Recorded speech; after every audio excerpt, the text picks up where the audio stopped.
So Fantom, known as FTM as well, it's sitting at $1, 1.0052. It's almost a dollar.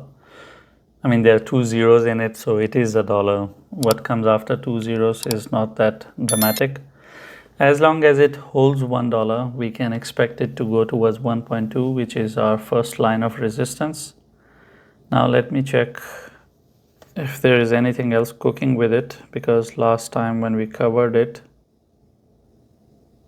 why did I share 1.2? Oh, that was the reason. Okay, so 1.2 is basically the neckline of this double bottom, and this is on a weekly. It's one big ass double bottom. It can make anyone cry. We had a double bottom here. It shot up and delivered on this one, and it ended up creating a bigger double bottom. What opportunities missed, huh? Those who didn't participate last year and this year in summers. So that's the reason for 1.2, because after 1.2, this thing is going to go bananas. It's going to go towards $2.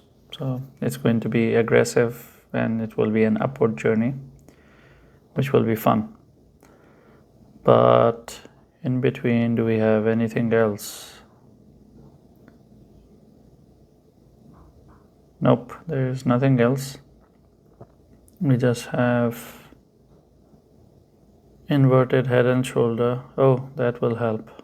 That will help. Huh. It's not a clean structure, but it is what it is.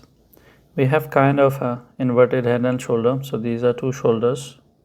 This is the head in between. And like I said, it's not a clean structure. Many people can argue against it, and I will not fight either.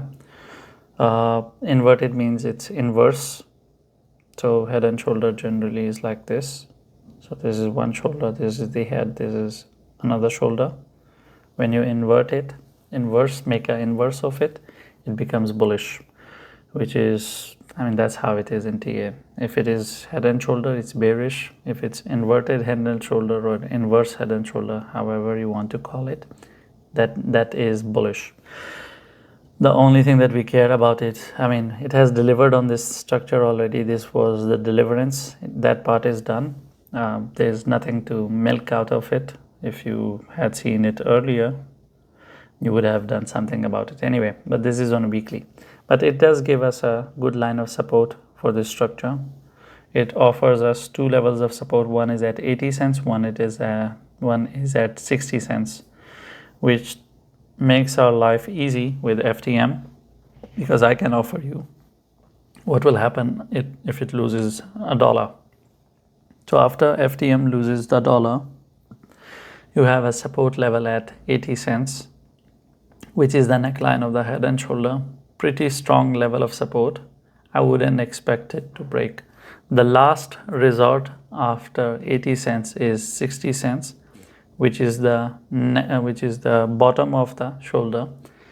If it goes below 60, the overall head and shoulder, everything becomes invalidated. Now it doesn't matter because it has delivered already on that structure. So the relevance of that structure is totally gone. But still the level of respect for it is there, because people have traded accordingly. Look, the whole point of doing TA is to identify how buyers and sellers have reacted historically, because they have open trades there. So when it goes to those areas, they are going to have reactions.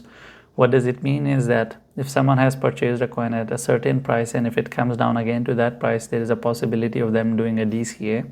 There is a possibility of them closing it at break even, because they might have put a stop loss at entry. And there's so many possibilities around it. So these levels, they tell you what has historically happened, which basically means that if you are relying on an area, you will rely on this area more, because there is more action here in comparison to an area like this, because there is nothing. It just went up.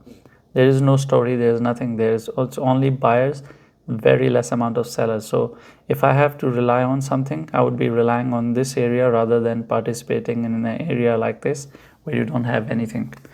Of course, historically there would be something, but an area like this has a better support and it's more reliable than an area like this that doesn't have anything.